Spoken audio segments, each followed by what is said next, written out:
Hola, muy buen día a todos. Espero que se encuentren muy bien. Gracias por acompañarnos hoy aquí en este webinar de actualizaciones en materia regulatoria. Hoy hablaremos de la reforma a la ley antilavado, la cual ha sonado muchísimo, porque si bien la misma tuvo un proceso legislativo muy largo, de 7, 8 meses, es decir, la iniciativa se presenta a finales del año pasado, fue aprobada apenas este 28 de junio en un periodo extraordinario por los diputados.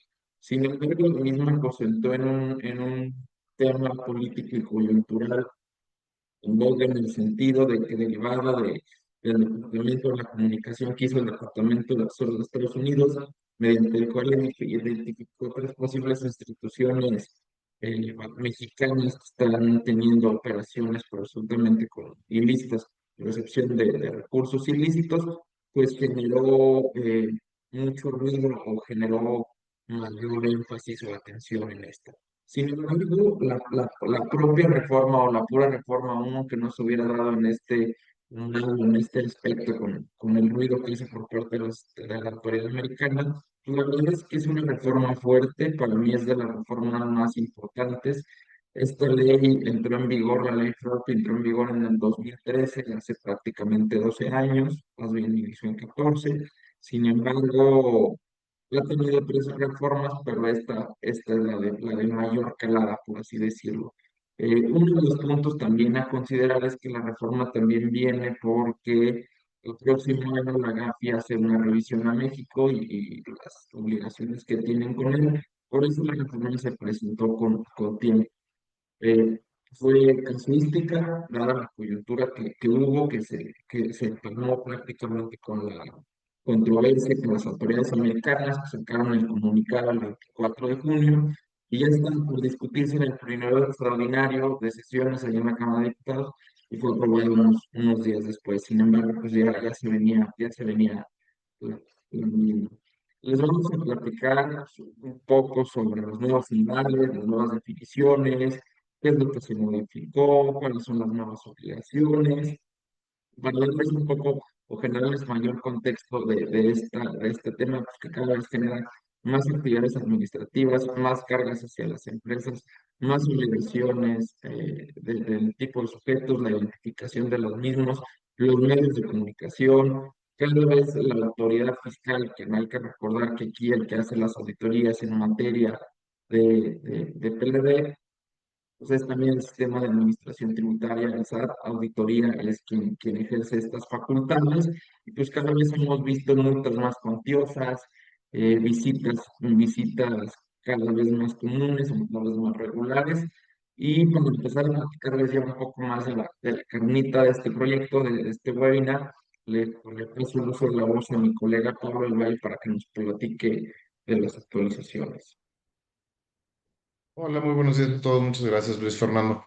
Pues como bien comenta Luis Fernando, vamos a revisar un poquito, digamos, de forma general, un poquito qué es el lavado de dinero, muy rápido, cómo se llega a este concepto, cuál es la base de la ley, cuáles son las consideraciones que tenemos que tener previamente, y luego ya nos vamos a meter de lleno a cuáles fueron las modificaciones en esta reforma del 2025. Un poquito, como bien comenta Luis Fernando, pues el tema justo de la reforma, el tiempo que tardó, todo este proceso legislativo tan cansado, pues hemos visto como uno de los puntos relevantes que tiene, pues es, digamos, la presión internacional porque México se empieza a regular, ¿no? Vimos hace unas pocas semanas el tema de por ahí unos fondos de inversión y casas de bolsa que tuvieron un señalamiento específico por parte del Departamento del Tesoro de Estados Unidos. Y pues vamos viendo cómo va evolucionando, cómo intenta evolucionar nuestro sistema jurídico mexicano a tener una mejor regulación en el tema antilavado. Bueno, pues para comenzar, quisiera ver un poquito cuáles son las generalidades propias de lavado de dinero, ¿no? El concepto de lavado de dinero conlleva un proceso mediante el cual se busca encubrir capital pues, dinero que viene de un recurso ilícito y hacerlo parecer justamente que fue conseguido de forma lícita o de forma correcta, y que es utilizado, pues, digamos, en toda la operación de una persona o una sociedad, ¿no? Busca esta regulación integral del sistema financiero, estos recursos de procedencia ilícita, ¿para qué? Para poder lavarlos, entonces poder bancarizarlos y utilizarlos dentro del propio sistema. No es, digamos, un tema nuevo, pero hemos tenido avances muy relevantes en los últimos años, al menos aquí en México, si bien a nivel internacional, con las propias recomendaciones de la propia Gafi, pues estamos un poco retrasados. La realidad es que todas estas reformas y algunos de los proyectos que se tienen todavía en puerta buscan justamente empezar a regularizar a México, digamos, en el estándar internacional, ¿no? Un punto importante también es que el tema de antilavado es un tema mixto dentro de nuestro sistema jurídico, porque si bien podemos pensar de una u otra que es un tema principalmente penal o un tema principalmente administrativo fiscal, también encontramos muchos matices, ¿no? Tenemos el lado penal de las sanciones, tenemos el lado administrativo de las sanciones, el lado inclusive fiscal por la autoridad que lo revisa y lo ejecuta, pero también tenemos un tema muy importante que vamos a ver hoy, que es el tema de compliance. El tema de compliance, aunque involucra muchas otras áreas, es algo que se tiene que tener en cuenta porque a lo largo del tiempo hemos visto cómo este tema en específico va volviendo o va generando obligaciones y cargas para las empresas cada vez más gravosas. Entonces, es importante tener en cuenta que no significa solo el tema de las actividades vulnerables, o sea, de identificarlas me refiero, sino que también existen obligaciones, aunque no sea dar los avisos, que tenemos que cumplir porque pueden generar pues sanciones o revisiones de la propia autoridad responsable, ¿no? Eh, Perdón. Bueno, vamos a hablar de forma muy rápida de tres cuestiones importantísimas o digamos los pilares del conocimiento de la propia ley antilavado. ¿Qué son las actividades vulnerables? Bueno, las actividades vulnerables que la propia ley antilavado, digamos de forma coloquial y forma corta, tiene el artículo 17 y son justo las actividades grabadas que la ley considera que son más óptimas o que son más factibles de que vayan a ser utilizadas para el blanqueo de capitales. Vamos a ver que hay algunas modificaciones, ahorita no me voy a meter en detalle, pero como les comento, la propia ley en el artículo 17 enuncia, si no mal me equivoco, son 16 incisos, donde vienen cada una del tipo de actividades. Para nombrar algunas pocas, pues el tema de enajenación, perdón, de inmuebles, el tema de enajenación de vehículos, el tema de la custodia y traslado de bienes, el tema de la compraventa por ejemplo, relojes, piedras preciosas, el tema de regulación o de servicios de comercio exterior, por ejemplo. Entonces, hay un amplio espectro de actividades que son sumamente diferentes y que la propia legislación y regulación, tanto nacional como internacional, considera que son de los medios más comunes para poder realizar este blanqueo de capitales. Posteriormente tenemos los sujetos obligados. Los sujetos obligados se vuelven importantes. ¿Por qué? Porque en el tema antilavado, y ahorita justo es un tema que necesitaba aclarar, tenemos por un lado las entidades financieras, que es una regulación completamente aparte.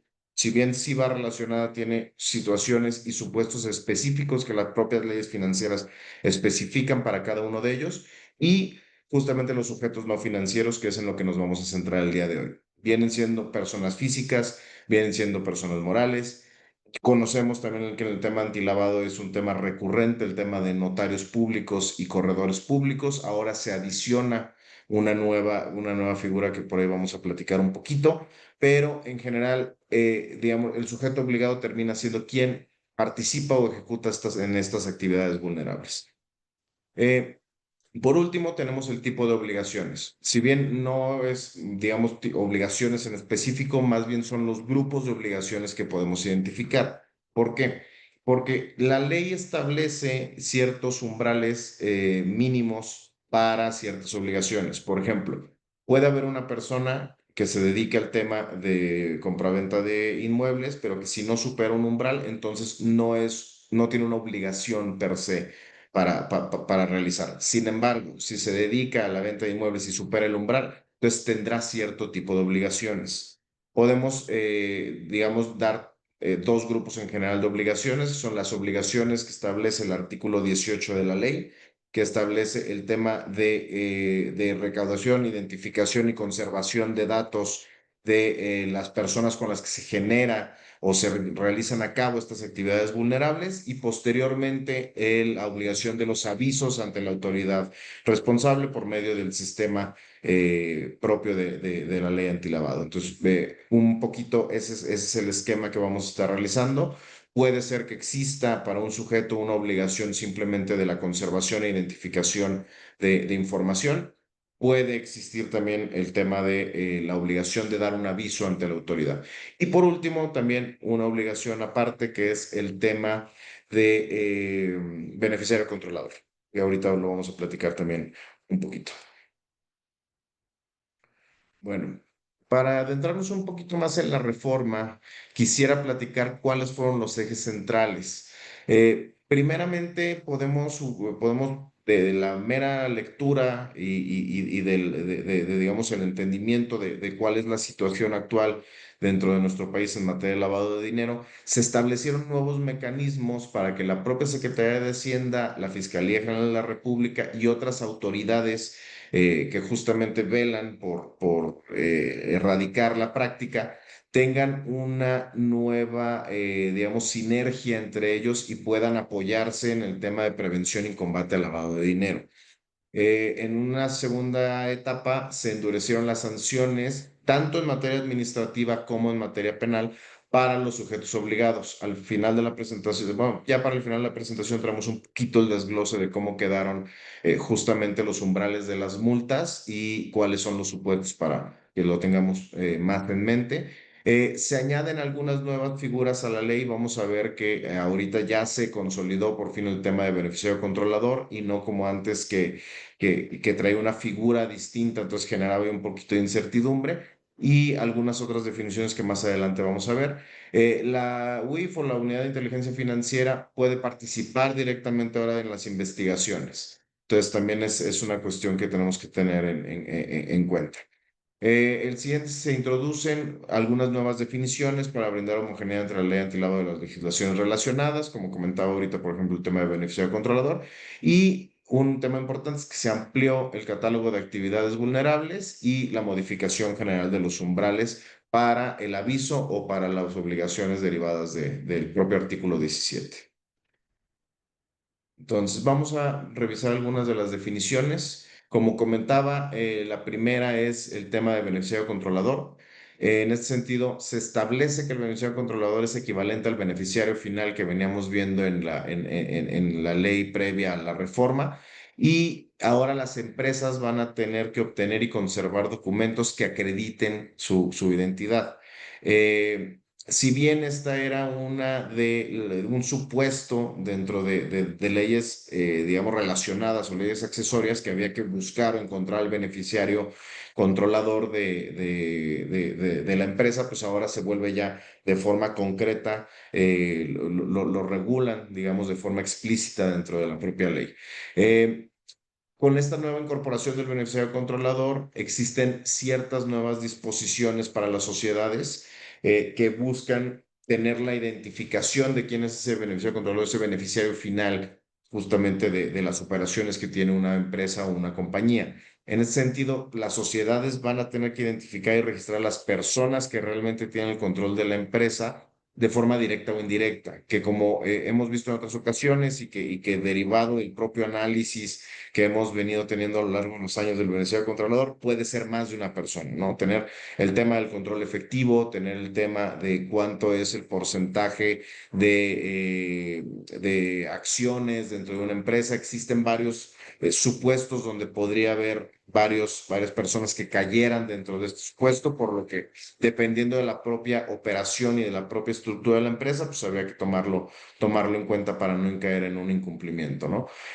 Por otra parte, se vuelve o se genera la obligación de reportar a la Secretaría de Economía el cambio de titularidad o de derechos sobre acciones o partes sociales. Esto para mantener actualizado justamente el sistema que tiene la propia Secretaría frente a las empresas. Vamos a ver también que dentro de las propias obligaciones que trae la nueva ley, pues tiene supuestos muy específicos, ¿no? Antes teníamos un supuesto donde para dar el aviso tenía que haber una modificación o un cambio en la tenencia accionaria de más de cierto porcentaje y ahora nos busca abarcar absolutamente todos, diciendo cualquier enajenación o cambio de propiedad de estas acciones, pues conlleva justamente la obligación de la ley antilavado, ¿no? Sí, Pablo, es sumar inclusive que si bien este tema del beneficiario, el beneficiario final, como aún así, con un principio se definió en 2013, empezó bien con la ley antilavado. En 2023 vino la reforma del Código Fiscal de la Federación y esta regla de identificación del beneficiario controlador empezó a generar esta obligación o esta carga administrativa de contar con los expedientes de cuáles son las personas que llevaban el control o beneficio, o la persona física mediante cual a través de una sociedad mercantil se generaban este tipo de temas. La identificación y la generación de los expedientes que mencionaron ya estaba dentro del Código Fiscal de la Federación. Asimismo, y lo acabas de señalar, este tema está relacionado con los avisos que acabas de decir con la Secretaría de Economía, inclusive también a nivel fiscal, cuando hay un tema de cambio accionario, hay que presentar un aviso de cambio accionario en una sociedad ante el Servicio de Administración Tributaria, lo cual pues va de la mano, pues es el órgano de control, por así decirlo, por ahora en la auditoría de estos medios. Un punto adicional a la reforma, hay que señalar que muchas definiciones o muchos puntos están en el aire. ¿Por qué? Porque si bien la entrada de vigor fue al día siguiente de su publicación de esta ley, de esta reforma, sin embargo menciona muchos temas de reglas de carácter general que serán emitidas en un plazo de un año. Es decir, se generan reglas, por ejemplo, lo vamos a tocar más adelante para el PEC o sobre de cómo deben de ser los avisos para ciertas sociedades, incluso a nivel estatal, que son las mediante reglas. Y es importante señalar que la Secretaría de Hacienda y Crédito Público emitirá esas reglas dentro de un plazo de 12 meses a que entró en vigor. Así que podríamos decir que si bien esta ley, esta reforma ya es obligatoria, pues muchas reglas para explicar cada uno de estos puntos o para ver cómo van a impactar más en el día a día, pues tendremos que esperar a que se publique cada una de estas reglas. Sí, correcto, exactamente. Digamos, es parte de este tema que habíamos platicado, al menos no me acuerdo si fue en el webinar pasado también, que justo es parte de esta ya integración de las propias secretarías o de las propias autoridades para tener un mayor control de tanto, por ejemplo, el tema del SAT del contribuyente, como en este caso el tema antilavado, ¿no? Van compaginando un poquito. Incluso, pues ya hemos visto cómo incluso el IMSS e incluso el Infonavit han tenido ya ahí vínculos de que se pasen información, pero sí, es parte de la homogeneidad que justamente les comentaba un poquito. Otra de las definiciones que justamente se incorporó dentro de esta reforma es la de personas políticamente expuestas. Hace un par de meses poco más tal vez empezó a sonar esta nueva lista o esta obligación de la propia Secretaría de Hacienda de tener una lista de personas políticamente expuestas. Eh, Esta lista, ¿qué es lo que busca? Busca que digamos, de forma explícita la propia Secretaría pueda determinar puestos tanto públicos como privados que pueden tener una exposición mayor a operaciones justamente con temas de lavado de dinero. ¿Para qué? Para que entonces mediante esta lista se pudieran hacer o se tengan que hacer obligaciones específicas de identificación y monitoreo de operaciones. Entonces, para empresas o para incluso, porque sirve para los dos lados, para el tema de la función pública, el estar o que un puesto esté dentro de esa lista, pues limita, bueno, más bien no limita, más bien genera cargas adicionales que tengas que realizar en cuanto a la identificación en muchos casos, ¿no? Por último, la última definición, digamos, que consideramos al menos relevante que incorporaron fue el tema de desarrollos inmobiliarios. Al final, como lo veíamos, justamente una de las actividades vulnerables es el tema del desarrollo y construcción, digamos, de inmuebles, en el sentido de si es, digamos, una actividad preponderante y aparte que fueran destinados para el tema de compra o arrendamiento de los mismos. Sin embargo, había una situación donde el tema de la redacción en la que funcionaba la ley pues, permitía que quien tuviera que dar los avisos era quien efectivamente hacía el acto de construcción. Sin embargo, busca o justamente mete este supuesto de los desarrollos inmobiliarios para abarcar un espectro más amplio y que también sea la recepción de ingreso de capital para el desarrollo de los mismos, aunque no directamente sea la persona quien los construye. Ahorita lo vamos a ver un poquito más adelante en la diapositiva correspondiente. Eh, sobre las nuevas actividades vulnerables y las actualizaciones, como les comentaba justo hace un momento, en el tema de desarrollos inmobiliarios, adicional a la fracción 5 del artículo 17, que era la que les comentaba del tema de construcción y desarrollo, se agrega la fracción 5 bis, en la que añade como actividad vulnerable la recepción de recursos que se destinen a llevar a cabo un desarrollo inmobiliario, cuya finalidad sea su venta o renta. Entonces, como bien lo dije de forma muy somera, pero se amplía justamente el alcance para que abarque no solo el tema de construcción, sino también el abarcar la venta o enajenación final, perdón, no solo la venta y la enajenación final, sino también el tema de la etapa de financiamiento y desarrollo de la misma. Entonces, busca ya abarcar todo el proceso de desarrollo de una constructora o de un supuesto de una construcción de un desarrollo y no únicamente regular a las personas que efectivamente hacen la construcción o la materia de construcción. La segunda actividad vulnerable que se incorporó, que es una que resulta un poquito interesante por todo lo que hemos visto en los últimos años, es el tema de los activos virtuales o las criptomonedas. Porque si bien es algo que ya se ha venido regulando un poquito en los últimos años, la realidad es que a nivel internacional ha generado un debate muy grande en cuanto al tema de lavado de dinero, porque son bienes relativamente intangibles, pero que sí tienen un valor y que son de comercialización bastante sencilla mediante medios electrónicos, ¿no? Entonces, ahorita sabemos que justo en nuestro país el tema de medios electrónicos, por ejemplo, las aplicaciones de transporte, las varias cuestiones, tienen una regulación todavía un poquito medio, digamos, no quiero decir endeble, pero un poquito abierta todavía. Entonces, bueno, en relación con los activos virtuales y las criptomonedas, se regula el ofrecimiento habitual y profesional del intercambio de activos virtuales.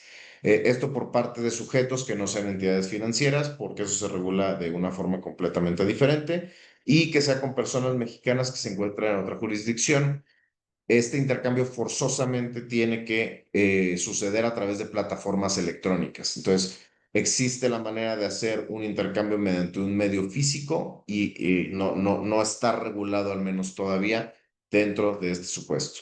Hay que considerar que, como lo definen algunas otras leyes, el activo virtual se entiende como la representación de un valor registrado electrónicamente y que se utiliza entre el público como medio de pago. Entonces, hay varios supuestos donde si no encuadran totalmente aquí, pues puede ser que no sean objeto de justamente de revisión por ser una actividad vulnerable, porque un tema importante es el tema del medio de pago. Seguimos con una actualización que pasó a la actividad vulnerable de la compraventa de joyería, metales preciosos, metales y piedras preciosas. En este sentido, se redujo primeramente el umbral para el tema del aviso, se redujo al monto de 1.605 UMAS, pero también hubo una modificación un poquito digamos, el tema en el que sucede. Anteriormente, la forma en la que se registraba o se tenía que dar el aviso era cuando se sobrepasaba el umbral de UMAS, se tenía que dar aviso sí y solo si se utilizaba el medio de pago en efectivo. Sin embargo, la propia reforma los introduce un nuevo supuesto donde ya no importa el medio de pago, sino simplemente el umbral. Entonces, ahora, si se hace por medio de pago por tarjeta, si se hace por pago digamos, por otros medios, un pago en especie, por ejemplo, en teoría, o más bien, la obligación sería que pese a que ese pago se realice en un medio diferente efectivo, pues tengamos que dar también el aviso, ¿no? Especificando claramente el activo que se está dando o la forma en la que se está pagando. Entonces, es un supuesto también a considerar para algunos giros empresariales, por ejemplo, el tema de casas de empeño. El siguiente es el tema de traslado y custodia de valores. Hubo una modificación también donde antes se utilizaba únicamente el umbral para determinar bueno, más bien a cuáles bienes se les tenía que dar aviso, cuáles transacciones. Y había un pequeño vacío legal porque, ¿qué pasa si trasladabas o custodiabas valores o bienes donde no tenías una forma rápida o fácil de darles un valor, ¿no?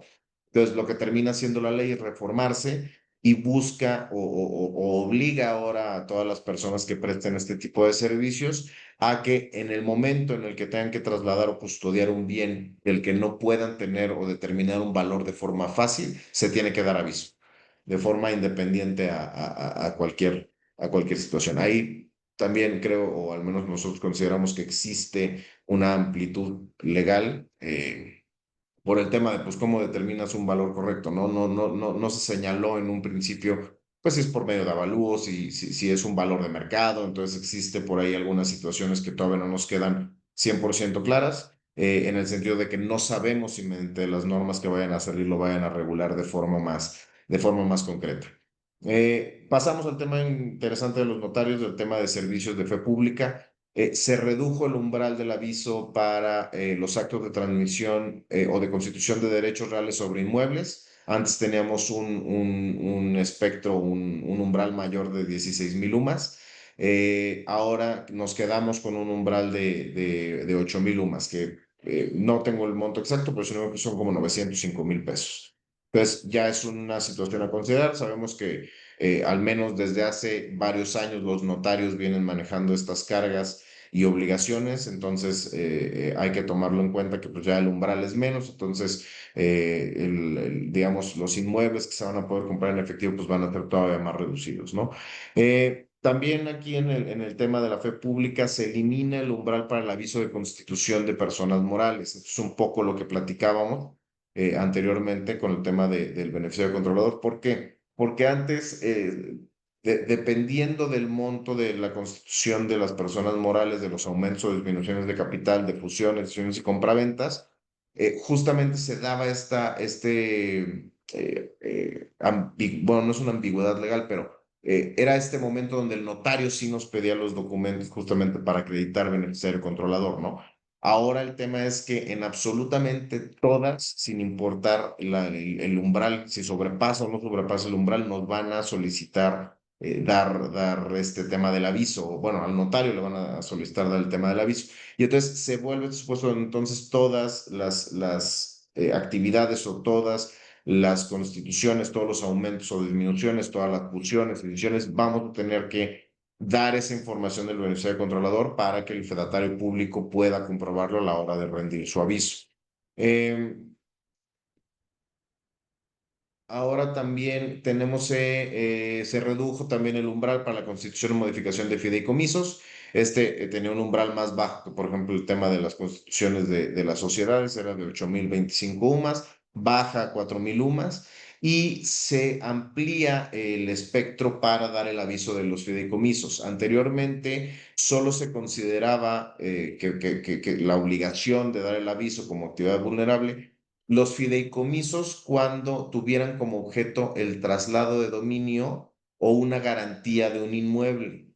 Entonces, si el fideicomiso contemplaba otro medio de pago, otro medio de garantía, el fideicomiso no tenía que, bueno, el notario no tenía que dar aviso de constitución o modificación de fideicomiso. Sin embargo, ahora todos los fideicomisos que sean traslativos de dominio o que tengan garantía van a tener que dar aviso. Entonces es un supuesto importante a considerar porque, pues, el fideicomiso venía siendo un vehículo muy viable para realizar muchas operaciones y pues hoy en día ya con esto, pues, se aumenta la carga que un notario va a tener que realizar en cuanto a este vehículo del fideicomiso, ¿no? un último modificación importante también fue que el tema de tarjetas de servicios de crédito, las tarjetas prepagadas o de instrumentos de almacenamiento, hubo una pequeña modificación dentro de los incisos, porque había ciertas condiciones que la propia ley establecía. Por ejemplo, para el tema del aviso, una de las condiciones era que el emisor tenía que tener con el comerciante una relación de negocios con quien adquiría esto. También que los instrumentos permitieran la transferencia de fondos o que la comercialización se realizara de manera ocasional. Entonces, ¿qué es lo que pasa? Ya lo que busca es que no tenga estas salvedades dentro de las propias condiciones y entonces abarca un espectro más grande de todos estos servicios de tarjetas de prepago o de tarjetas de instrumento de almacenamiento de valor, ¿no?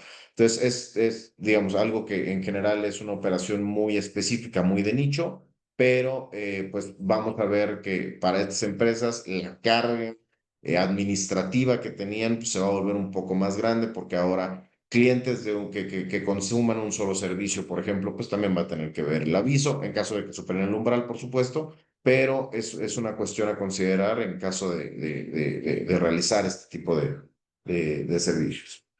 Bueno, pasamos ahora a las obligaciones contenidas en el propio capítulo 18. ¿Por qué? Porque independientemente de que ya tuviéramos una carga bastante gravosa en cuanto a qué era lo que se tenía que hacer en cuanto a documentación de identificación, temas de controles internos, esta vez en la reforma se vuelve todavía un poquito más complejo el propio cumplimiento porque vamos a involucrar incluso temas de auditoría interna o externa. Ahorita lo vamos a ver de forma más completa.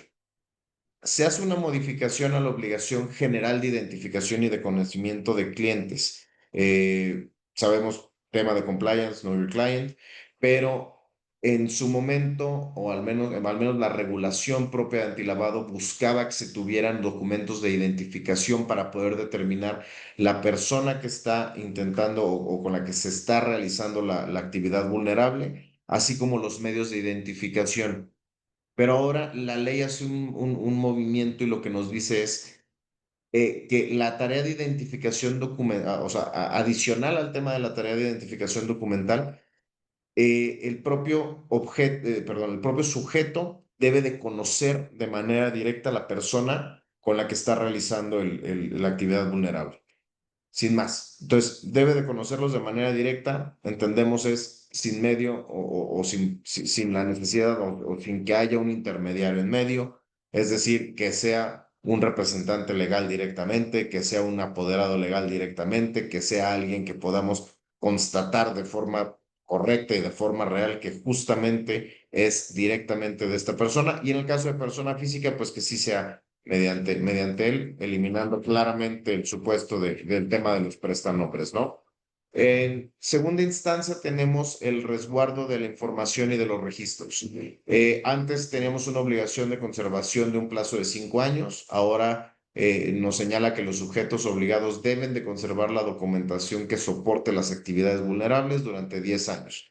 Entonces, definitivamente más carga administrativa, más tema de archivo, más tema de control documental para las empresas, porque al final, si de por sí ya teníamos un supuesto bastante gravoso con los 5 años, duplicándolo, pues se va a volver una cuestión mucho más compleja para poder administrar en ese sentido.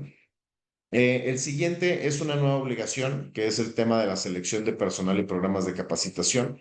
La reforma ahora nos establece una obligación de desarrollar procesos internos para la selección de personal, es decir, revisar previamente a la contratación de una persona, pues justamente el tema de antilavado y que se deben de incorporar programas de capacitación anual dirigidos al órgano de administración, a los directivos, a los representantes de cumplimiento y a los empleados que tengan un contacto o una relación directa con clientes usuarios. Específicamente lo vemos para el tema de ventas, por ejemplo.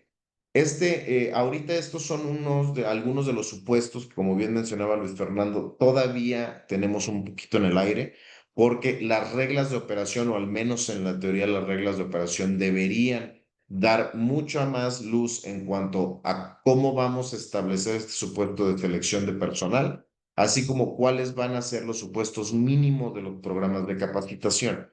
Ya existen algunos programas de capacitación de terceras partes, sin embargo, nosotros no nos queremos adelantar en el sentido de decirles, bueno, pues es de una manera o es de otra, o lo que hemos visto en la práctica es que se busca esto, sino que mediante las reglas de operación poder determinar ya con una base jurídica cuáles van a ser los pasos y cuáles van a ser las situaciones que vamos a tener que incorporar al menos dentro de tus programas de capacitación. Por otra parte, la reforma solicita o requiere más bien a las empresas de la implementación obligatoria de sistemas automatizados para el monitoreo continuo y la evaluación de riesgos. De la misma forma, la propia ley nos señala que, pues no, más bien no nos señala de una forma específica cuáles son los sistemas que se deben de contar, cuáles son los sistemas que se deben de implementar, los supuestos al menos los mínimos para poder desarrollar uno de estos sistemas en su caso, o si va a ser un sistema directamente que provea la administración pública. Tendremos que ver cómo se desarrolla un poquito esto. Al final, llevamos prácticamente poco más de 15 días con la reforma y al menos en este tema de obligaciones del artículo 18, sí vemos un poquito de vacíos para poder realizar el cumplimiento concreto mediante el estudio y la propia publicación, como comentábamos, de las reglas y el desarrollo de estos 12 meses que vamos a ver por parte de la Secretaría de Hacienda y del SAT, vamos a poder dilucidar un poquito mejor todas estas implementaciones, ¿no? El representante de cumplimiento. Se adiciona también la obligación de designar forzosamente un representante de cumplimiento para quienes actúen a través de un fideicomiso o de cualquier otra figura jurídica. Aquí hay que tener en cuenta que no lo traemos en la presentación, pero eh, la autoridad no da un paso sin la salvaguarda, ¿no? Lo que la propia ley te dice es, tú debes de tener tu representante de cumplimiento y en caso de que no lo tengas, entonces vas a tener directa, o sea, tu representante de cumplimiento digamos, de forma práctica, de forma legal, va a ser o en el tema, digamos, algún representante legal de la fiduciaria o en su caso, para cada una de las partes pues el representante legal. ¿Por qué? Porque alguien tiene que rendir estas cuentas, alguien tiene que estar en estos zapatos, digamos, del encargado de cumplimiento, ¿no? También, pues el supuesto donde puede haber justamente representaciones de varias partes para cumplir con el tema de antilavado, que eso ya es un supuesto de la ley que viene acarreando desde hace un tiempo, pero es importante tener en consideración que nuestros representantes legales podrían en su momento tener esta responsabilidad de ser el encargado de cumplimiento en caso de que no se designe uno, además de la multa que podría generarse, ¿no? De la sanción que podría generarse por parte de la autoridad. Uno que es bastante interesante es el tema del enfoque basado en riesgos. Es una nueva fracción dentro del propio artículo 18 y se establece que los propios sujetos obligados deben de llevar a cabo una evaluación propia con enfoque basado en riesgos. Entonces, este sí es un tema completamente nuevo que va a venir dentro de las reglas de carácter general cuando se publiquen, pero requiere o literalmente la obligación busca que nos hagamos una autoevaluación de cómo estamos cumpliendo nuestras obligaciones en tema de lavado de dinero, ¿no? Ya no es nada más, bueno, como la UIF, como el SAT, te voy a revisar. Ahorita vamos a ver el tema incluso de las auditorías, pero entonces ahora tú también debes de tener esta política interna con tus lineamientos donde digas, bueno, yo me tengo que realizar mi propia autoevaluación y pues para empezar, el tema de la carga administrativa que va a generar esto, pues es tremendo, pero además, probablemente el tema del desarrollo específico de probablemente justo el encargado de cumplimiento, pero el desarrollo, la actualización en temas de lavado de dinero que va a tener esa persona, pues es un tema también que la empresa va a tener que considerar en su momento para poder dar cumplimiento correcto a esta nueva obligación, ¿no? Vamos a ver como lo venimos diciendo en estas últimas, cómo se desarrolla con el tema de las reglas de carácter general, va a ser una cuestión al menos interesante, digamos. Otra obligación que yo al menos considero bastante grave es el tema de manual de políticas internas. Se adiciona también una nueva fracción en el artículo 18 donde nos establece que el sujeto obligado tiene la obligación de elaborar y observar un manual de políticas internas que contenga los criterios, medidas y procedimientos necesarios para cumplir con las obligaciones previstas en la ley. Entonces, es también una situación interna, es el desarrollo completo de un manual para el seguimiento desde la parte de dirección hasta la parte de empleados, siempre que, digamos, tengan estas actividades, ¿no? Como ya lo comentábamos, el tema, por ejemplo, de venta en piso, en actividades grabadas, en tema de venta de vehículos, tema en la venta de inmuebles, por ejemplo. Entonces, todos esos es importante porque debe de considerar las obligaciones de cada una de estas estructuras, de cada uno de estos empleados internos, de cada una de estas áreas para poder cumplir con la regulación en materia antilavado. Al final, y creo que también es un tema importante recalcarlo que no le había dicho, justamente el tema de las revisiones muchas veces es el propio requerimiento de los documentos, es decir, un requerimiento en tema de inteligencia financiera lo que busca es, estoy viendo que tienes algunas actividades sospechosas, al menos de una en específico, puede ser de varias o puede ser de un periodo. Dame la información relativa a las operaciones que tuviste en este tiempo, ¿no? Y entonces es un cruce entre el tema de cuáles fueron las operaciones generadas con la información de cada una de esas propias operaciones. Entonces, en este caso, pues prevemos que probablemente va a haber algún supuesto donde, ok, quiero ver entonces cuál es tu manual de políticas internas, quiero ver entonces cuál es tu programa de actualización, por ejemplo, para el tema de tu responsable en esta materia.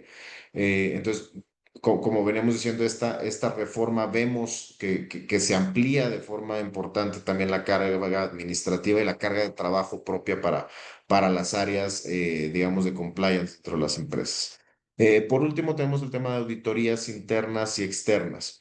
Y yo ¿Por qué? creo, Pablo, antes de pasar al tema de auditorías internas y externas, hablando de los manuales, es importante mencionar que ahora se establecen sanciones en caso de que tú como sujeto obligado cometiste algún error, alguna falta administrativa o algo indebido y no tuviste, ¿cómo decirlo? ¿Cómo lo expresa la ley de motivos? Es decir, el cuidado de identificarlo con posterioridad o el deber de cuidado para identificarlo con posterioridad también debería ser sancionado.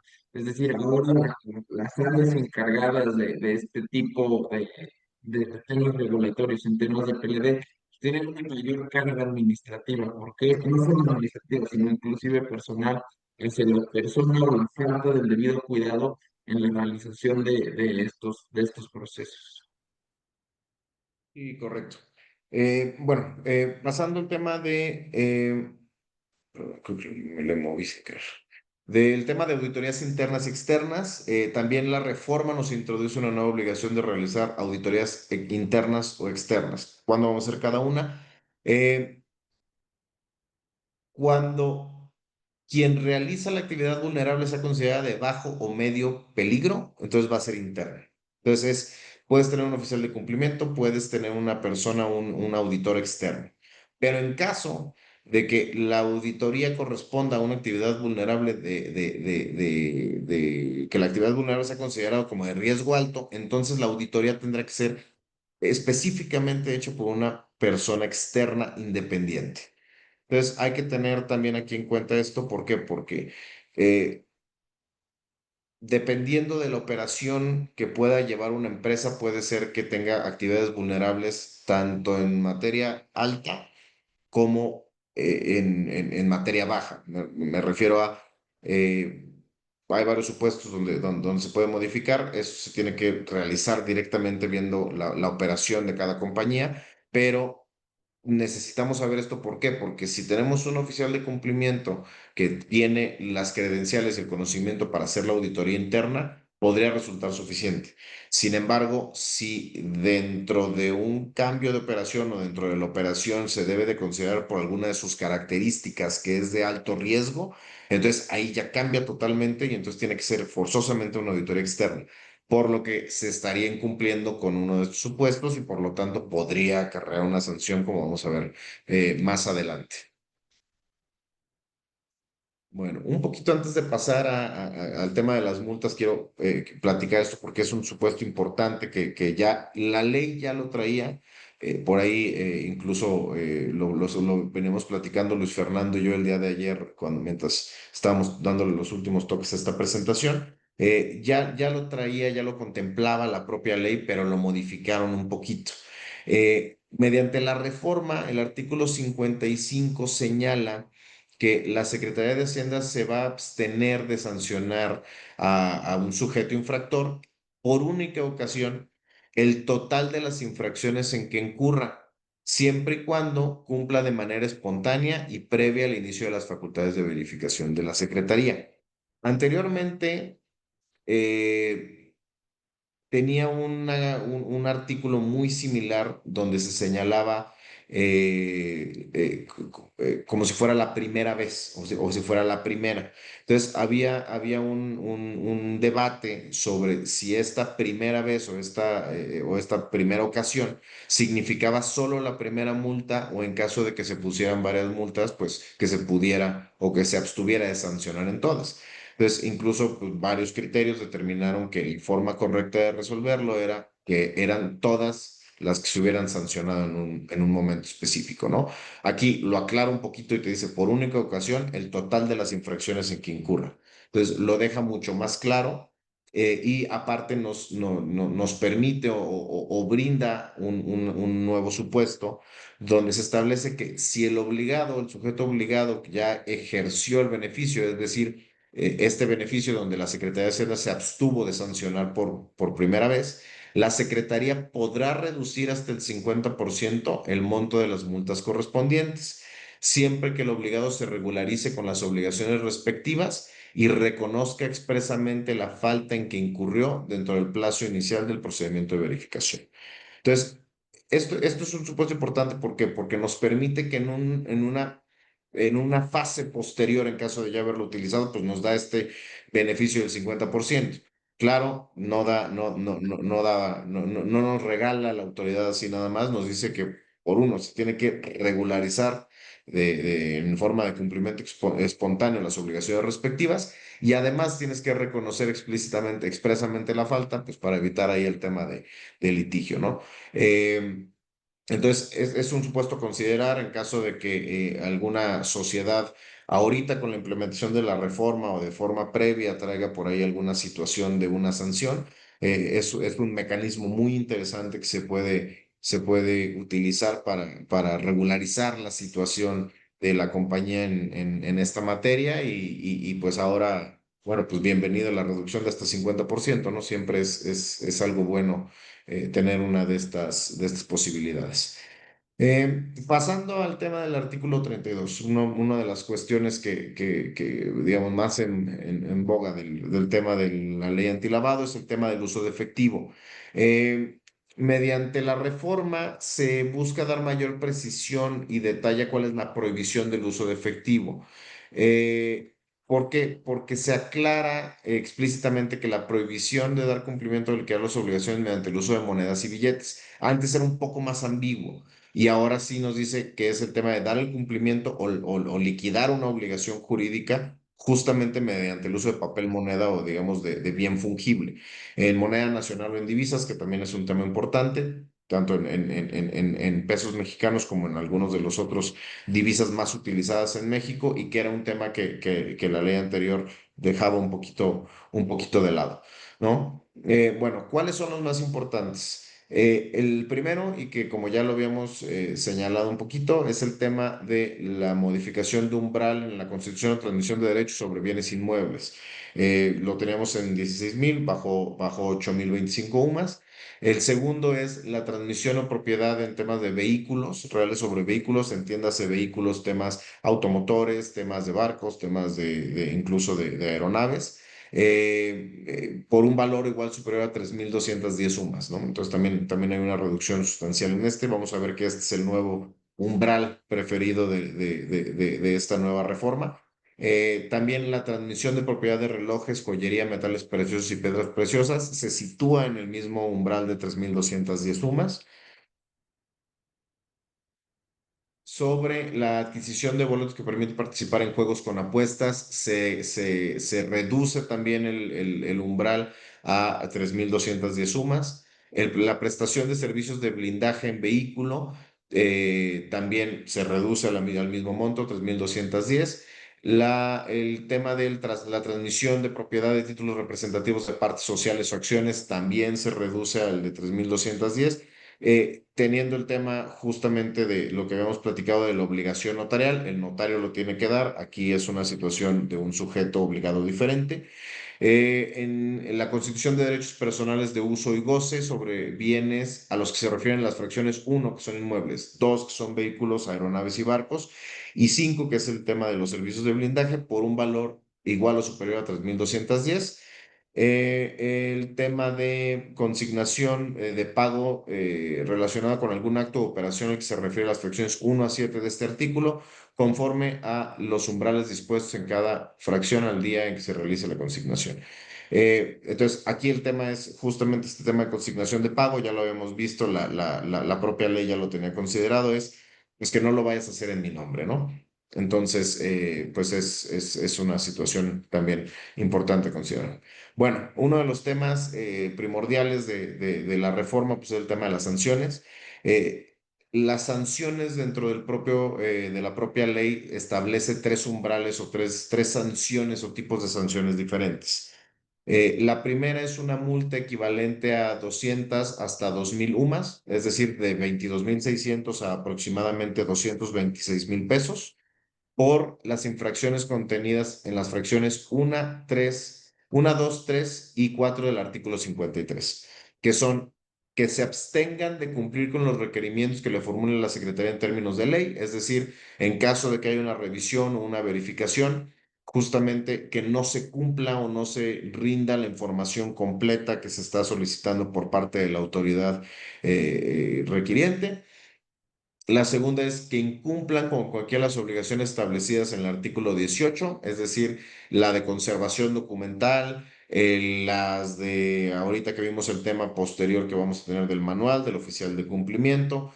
Todas esas obligaciones van a acarrear también una de estas multas, independientemente de si es, digamos, límite inferior, límite superior o por ahí alguna multa intermedia. Y luego, este es muy importante porque luego aquí hay un poquito de confusión entre cómo se aplica esta fracción. Es quien incumpla con las obligaciones de presentar en tiempo los avisos a que se refiere el artículo 17 de esta ley. Específicamente, esta fracción aplica cuando, a pesar de no haberlo cumplido, de no haber dado el aviso el día 17 del mes siguiente a cuando se realizó la operación, si se dé el aviso a más tardar dentro de los 30 días siguientes a la fecha en que se debió haber sido presentado. Es decir, si yo realicé una operación, por ejemplo, en el mes de julio, yo tengo hasta el día 17 de agosto para presentar mi aviso. En caso de que no lo presente, ya estoy extemporáneo, pero si lo presento antes del 17 de septiembre, entonces se me aplicaría este supuesto, que es justamente la multa de 200 hasta 2.000 UMAS, ¿no? Eh, pero, ¿qué pasa en caso de que pase este mes adicional? En caso de que la extemporaneidad exceda de este plazo de un mes adicional, se aplicará la sanción prevista para el caso de omisión del artículo 54, fracción 2 de esta ley, el que ahorita es justo el que vamos a ver. Y por último, para los sujetos que incumplen con la obligación de presentar los avisos sin reunir los requisitos a que se refiere el artículo 24 de la ley, es decir, presentarlos incompletos o presentarlos de forma errónea. Eh, de forma errónea, y es un supuesto importante que también hay que considerar, es el tema de que sea no con información eh, modificada o alguno de esos supuestos, obviamente, es información incompleta o que se haya presentado de una forma que la ley especifica como que sea no correcta, pero que no caiga dentro de los supuestos del engaño a la ley que vamos a ver más adelante. El segundo grupo de sanciones que aplica una multa entre 226.000 y 1.131.000 pesos, es decir, de 2.000 hasta 10.000 UMAS, es la establecida dentro de la fracción 5 del artículo 53, que es los que incumplan con las obligaciones que imponen los artículos 33 bis y 36 ter de esta ley. Específicamente son las obligaciones derivadas o las obligaciones específicas para el tema de beneficiario controlador y para el tema de las personas depositarias de fe pública, es decir, notarios públicos, corredores públicos y ahora con la nueva ley de medios alternativos, los facilitadores que justamente vienen dentro de esa ley, ¿no? Entonces, aquí es un supuesto importante a considerar. ¿Por qué? Porque el monto de la multa ya sube. Entonces, en el caso de justamente de estas obligaciones de beneficiario controlador, es decir, el tema que llega del registro derivado del beneficiario controlador en caso de no registrarse, ya estamos ante una multa mucho más alta que el tema, por ejemplo, de la situación pasada de conservar documentos, por ejemplo, ¿no? Entonces, es un supuesto importante, definitivamente es una de las primeras cuestiones que se van a tener que revisar y asesorar las empresas, que es ver el tema del registro porque, digamos, lo podemos ver, ¿no? El monto mínimo de la multa estando en 226,000 pesos, pues es sumamente gravoso la sanción que dan por este incumplimiento.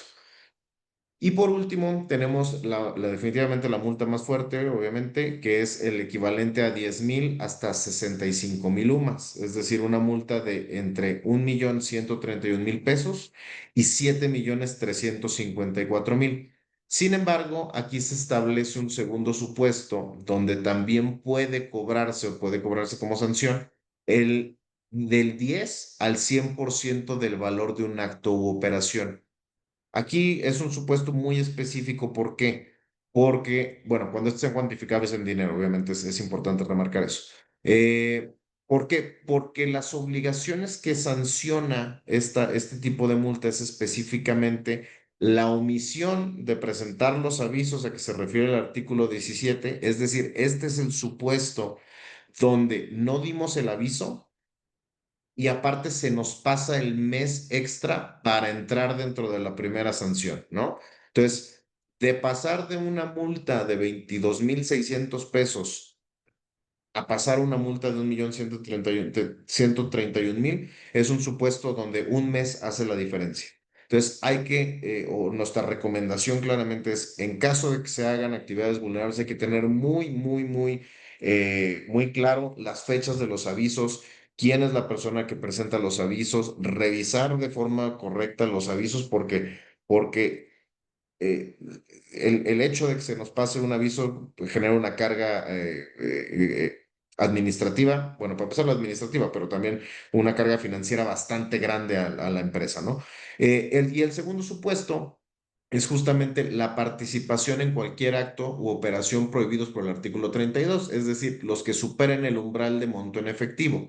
Entonces, aquí es donde entra este 10 a 100%. Por ejemplo, una operación donde se enajene una casa de 100 millones de pesos o de 1,000 millones de pesos, por ejemplo.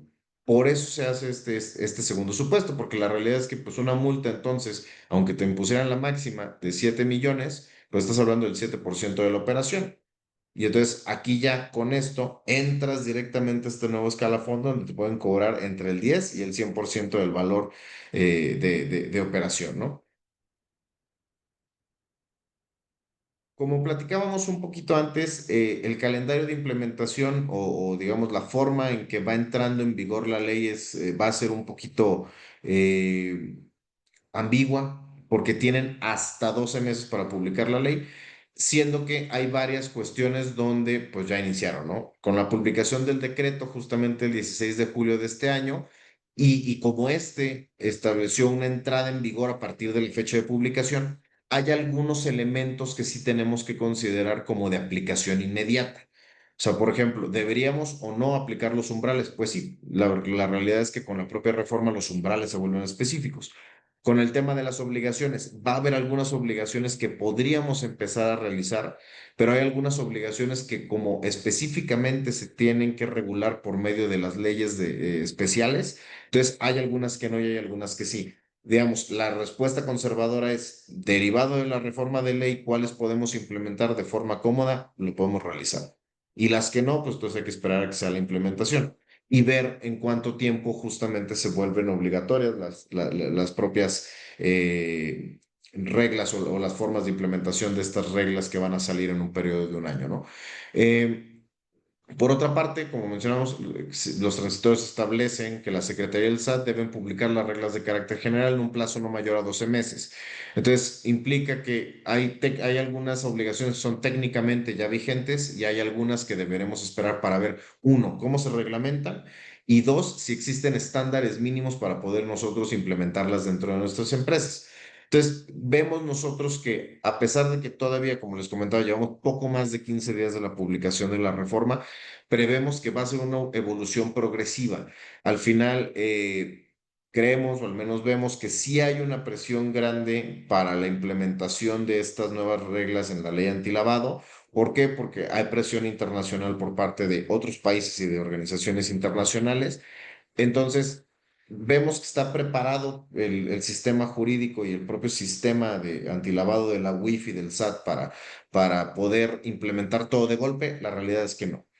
Sin embargo, de una forma conservadora, lo mejor es ir implementando estos cambios o ir iniciando con la implementación de estos procesos y estas nuevas áreas para que no vaya a llegar un momento donde llegue una sanción o pueda llegar algún inconveniente, digamos, por parte de la autoridad. Como ya mencionamos un poquito a lo largo de todo, pues cuál es el impacto que se tiene dentro de las empresas. Primero es el tema del registro del beneficiario controlador en la plataforma. Definitivamente esa es una de las primeras cosas que se tienen que realizar. Uno, por el tema de la multa que pues es cuantiosa. Y dos, porque esto va a limitar algunas de las otras obligaciones que va a tener que cumplir la empresa derivado del registro. En segundo lugar, es la inclusión de nuevos sectores y nuevas obligaciones mínimas para las propias empresas. El tema que ya vimos del manual, el tema del especialista en cumplimiento. eh, Hay muchas situaciones que deben de realizarse como obligaciones mínimas y la inclusión de nuevos sectores en el sentido que, pues probablemente en su momento tenemos una persona o tenemos una persona que, digamos, entre compliance ve varias situaciones y pudiera o funge también como este lado del antilavado. Hay empresas que tienen personal perfectamente capacitado para realizarlo, pero hay empresas que, digamos, meten por ahí a un jurídico y que se necesita la inclusión de este nuevo sector de conocimiento específico para poder dar un cumplimiento cabal y a tiempo. El tema del control documental adicional nos generaron nuevas obligaciones de documentación y aparte extendieron el tiempo de resguardo al doble, entonces también es algo a considerar. El tema de la inversión necesaria en sistemas tecnológicos y de auditorías. Se va a tener que invertir en estos sistemas que nos van a obligar a implementar. Se van a tener que realizar capacitaciones o incluso la contratación de un auditor externo para realizarlo. Entonces también genera un tema de un impacto económico en el tema de la inversión. Es importante o cada vez va a ser más importante el ser digamos, siempre ha sido un sector importante, ¿no? Pero como hemos visto en otros temas, sobre todo en materia fiscal y laboral, se va volviendo un tema de nicho, se va volviendo un tema de especialización cada vez más fuerte y entonces la asesoría especializada previa a realizar operaciones se vuelve muy relevante, ¿no? Si vamos a iniciar una nueva operación que puede o que tiene involucrada una actividad vulnerable, bueno, no es solo aventarnos al mercado, hay que tener esta asesoría especializada para que de lo más rápido posible y de la forma menos gravosa para la empresa se pueda implementar de buena manera, ¿no? Por último, el tema también de contar con defensa especializada en materia, al menos administrativa, que es justamente el fuerte de Luis Fernando y mío, bueno, ya tenemos una sanción, ¿cómo cumplimos? Cumplimos, llegó una multa, ¿qué es lo que se puede hacer? Aplicamos el supuesto de la exención por primera vez, lo podemos pelear. El tema de la defensa especializada también va a tomar un papel mucho más relevante. Como bien decía Luis Fernando, cada vez es más común que nos contacten por temas de ley antilavado y revisiones, tanto documentales, temas de multas cada vez son más comunes también por en esta materia. Y hemos visto, ¿no? Propio gobierno ha ido dotando de garras y de dientes a diferentes autoridades que cada vez hacen más revisiones, cada vez ejercen más facultades de comprobación y creemos que es probable que justamente el SAT empiece a hacer estas revisiones de forma más cotidiana, ¿no? Bueno, pues en cuanto a la presentación, eso sería todo. No sé si Luis Fernando quieras agregar algo más, si haya algunas preguntas para resolver o alguien quiera hacer una pregunta que podamos resolver aquí con ustedes. De igual forma, dejamos por ahí nuestros medios de contacto en caso de que de forma posterior alguien requiriera alguna consulta o que tuviera alguna duda, con todo gusto por ahí podemos contactarlos. Gracias, Pablo. No, pues de mi parte sería todo. Agradecer a todos los que nos estuvieron acompañando y preguntando aquí a través del chat. Esperemos que hayan sido oportunas nuestras respuestas. Y justo lo que queríamos hacer este webinar breve es de los aspectos generales, sobre todo porque sí fue una reforma estructural y amplia respecto a la mecánica, cómo funciona esta ley, nuevos umbrales, nuevas obligaciones, y tener un poco actualizados a nuestros clientes y amigos que nos gusta que están aquí en el chat. No sé si hay más preguntas, si no, con toda confianza nos las podrían hacer llegar a los correos electrónicos que aparecen, tanto de su servidor como el de Pablo, o el correo que de la firma, que es el que aparece, el correo general de bg@vegaguerrero.com, para platicar con ustedes sobre el caso. Muchísimas gracias y hasta luego.